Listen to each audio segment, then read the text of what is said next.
কৃষ্ণ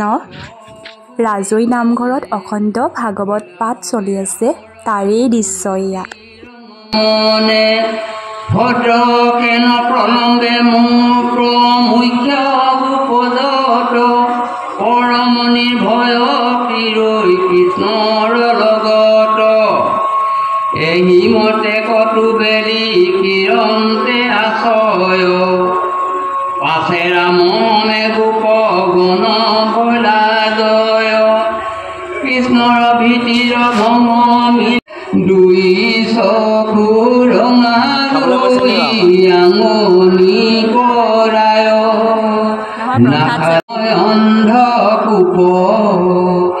মুপাহ যেন উষ্ঠ বিকৃতি পূৰ্ব ধ্ৰুপুতি কুটিল মুখ গিৰিৰ